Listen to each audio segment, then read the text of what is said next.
tonight's Q&A is with Kim Driscoll. We have Mayor Driscoll has joined us. It looks like she's coming from her car. Sorry, practicing seatbelt democracy yet again. Yeah. So floor is yours, Mayor Driscoll. Go ahead.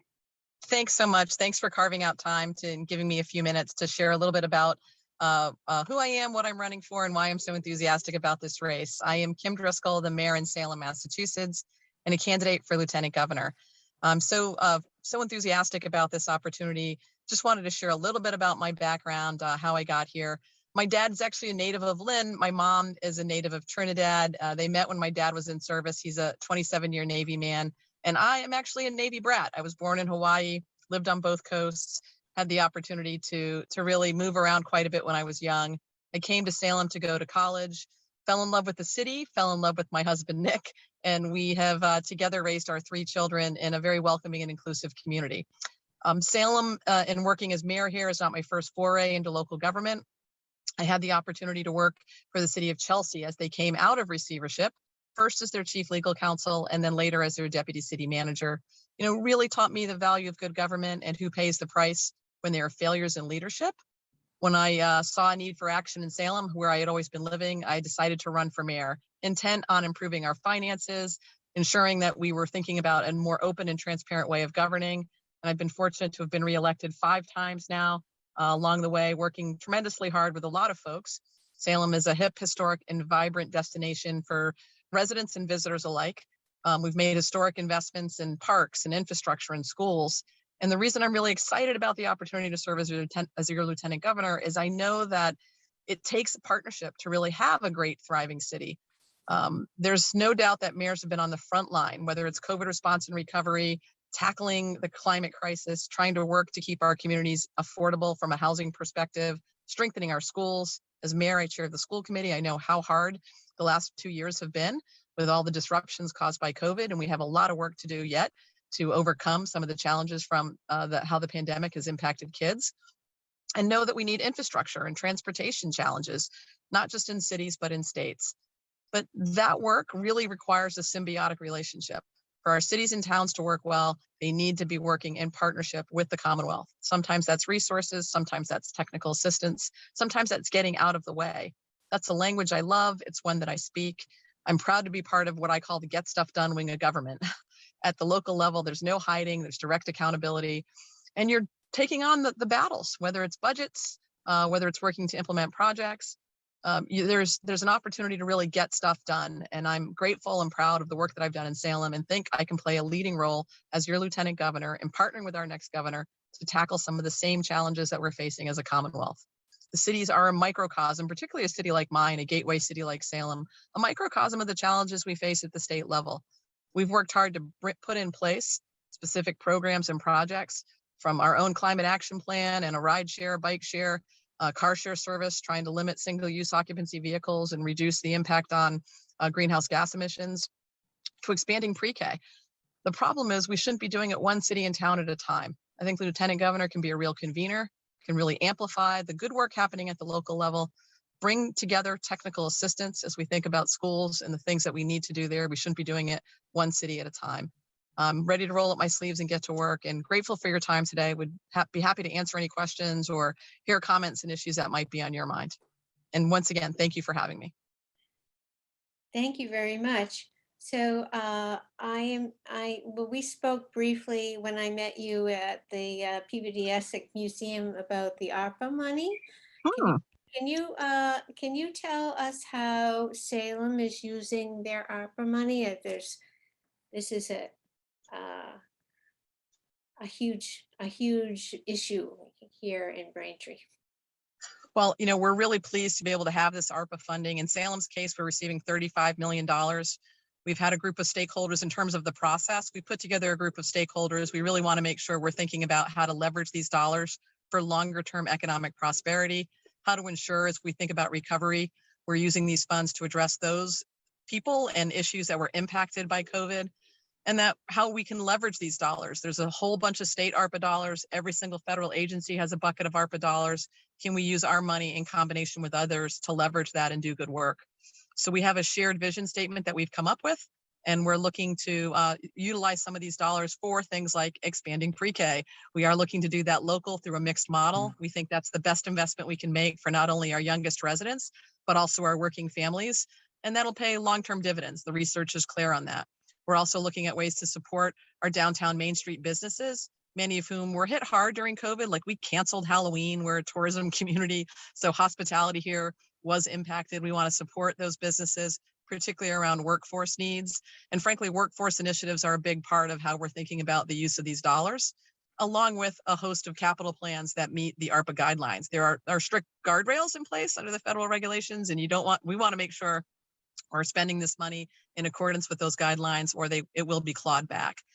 So it is a partnership effort with our community, our city council, key stakeholders. It's a very open and transparent process. We have a website. We'll be issuing reports on a quarterly basis so folks know where those dollars are going and how they're being spent. And none of us want to scratch our head 4 years from now and say, what did we spend it on? And we really want to make wise investments keyed into the city turning 400 in 2026.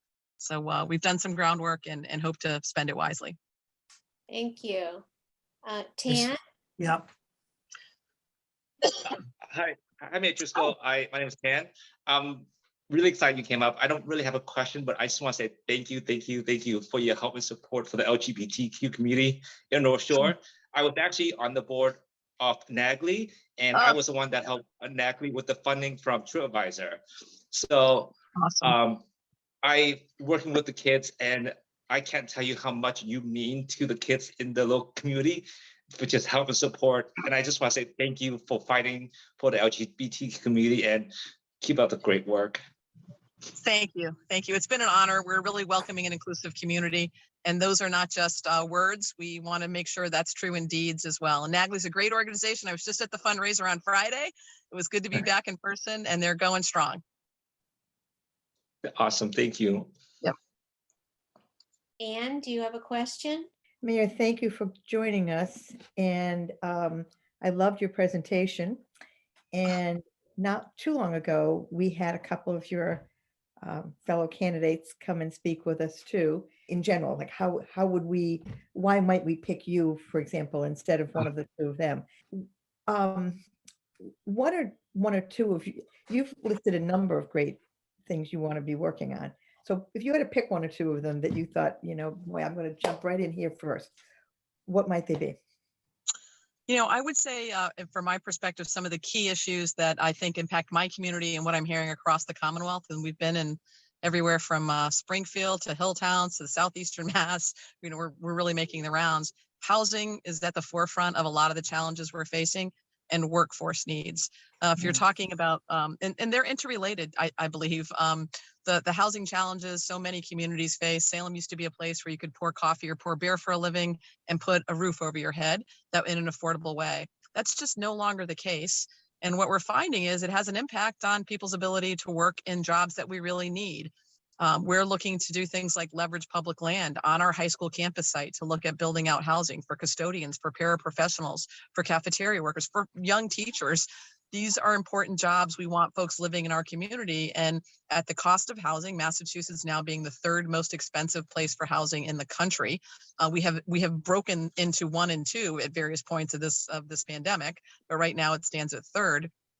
We know that housing is so critical to the competitiveness of Massachusetts in terms of attracting talent and jobs, and the ability to, frankly, from a moral issue, put a roof over your head. In my perspective, it's key to the social determinants of health. If you don't have a safe, accessible, affordable roof over your head, it's hard to think about how your public health is impacted, or you're probably food insecure. Just the trauma from being late on rent, we know what that impact has on children. So I think housing is a key need that we have. There are housing gaps. There are communities who, are challenged by growth. And so how do we wrestle with that? I'm a local mayor. I love having local autonomy, but I also know if we say no to everything, we're actually harming the places that we live. I believe every community should have a housing production plan. We have one. Lots of cities are looking at what their needs are. The good news is we're all living longer. The bad news is there isn't enough housing to accommodate it. So how do we think about that juxtaposed with workforce issues and frankly, transportation? Most of the time when people are pushing back around housing, it's tied to traffic congestion. And, no one wants to have more traffic congestion because we have more housing. So, I think those issues are braided together. I also think the workforce needs are really severe in terms of every industry, whether it's an entry-level job or a highly technical profession. You're seeing just incredible amounts of staffing shortages. And looking at grow your own pipelines or something that other states are adopting, I think we could do more of here as well. That is where we're investing in helping students go to college. In Salem, we have a 4+1 program where we are paying teachers for that last year. They graduate from Salem State with their master's degree, but they have a fellowship where we're paying for their education. It's a great way to create a pipeline to hire them afterwards, and they're getting experience in a semi-urban school district and finding out if they really like it or not. So it's been for us, some innovative, I think, pilot programs, projects that could work in other places. I'd love to elevate. And I guess I'll answer your earlier question around what is the difference. I do think the difference between myself and some of the other candidates is, I'm a mayor, I'm an executive. As I mentioned earlier, there's no hiding. I have to produce budgets. I have to operationalize plans. I have to work with people, some of whom, you don't agree on everything, but you still have to get there. You have a North Star. You work together to achieve it. And I think that's a different role. And this is an executive position. So I'm hoping to be able to use that experience and those skill sets, work with the next governor, do good things for communities, because ultimately the success of the Commonwealth is judged by the quality of life in the place you live. And that's a role that I think I can play. By the way, but I just want, in the workforce space, do you think that the labor shortages across the board is the pivotal issue? Or do you think, hand in hand with that obviously is wages? 100%. Yeah. Obviously, when you think about early childcare, early ed, but actually positions that are, tackling some of our most vulnerable populations or working with to improve the lives of our most vulnerable populations, early ed, elder care, folks working, I was just at Northeast ARC, folks working with young adults with cognitive disabilities. We tend to pay those people the least, and yet the work they're doing is the most important. So I think there's certainly a stagnant wage issue with a number of professions. But is it the housing too expensive? Is it the wages not enough? It's all balanced out by the fact that people can't afford to live here. And so we need to address that front and center. Thank you. Sure. Thanks for the questions. Appreciate it. Just a quick comment. By the way, last Saturday, I went to the Salem muster, and compliments to the town of Salem, the way you handle the crowd and the success of the event. So again, congratulations. Thank you. We're the birthplace of the National Guard. We're pretty proud of it. Glad you were there. Thank you. So I do think you raised some very important points about shortages. We see that there's looming teacher shortages, and the program that you have in place with Salem State College sounds like a great opportunity for young people and to encourage them to teach in your town. So that would be, I would look forward to seeing more programs like that because I do feel as if the number of young people who are going into teacher prep has declined dramatically. It doesn't pay well. It's a wonderful job, but it's also a stressful job. And so encouraging young folks to participate and not come out with a huge student debt themselves is a great thing. So I thank you for that. Kathy, there's a great program in Tennessee they're working. They've now qualified for federal apprenticeships. So if you were a paraprofessional and wanted to get into the teaching pipeline, you can qualify for federal grants. So I think there's a lot we can do in that space is all I guess I really wanted to say. Just about every gateway city has a public college. What a great way to support our public higher ed institutions, support the students attending it, and support your public school district, right? So great. We can do more. Yes, great. Thank you very much. Is there anyone else that has a question for Mayor Driscoll? I really appreciate your coming. I know you're squeezing us in. And we appreciate the time you spent with us. We will Many of us are delegates to the convention, so we will see you on June 3rd and 4th, and we wish you the very best of luck. Thank you so much. I'd be thrilled to have your support and appreciate your consideration. And thanks for all that you're doing. Today was a beautiful day, and it's definitely busy. It's a big state when you got to get around it, but I'm enjoying it and really grateful for the time to be with you this evening. Thank you. Thank you. All right.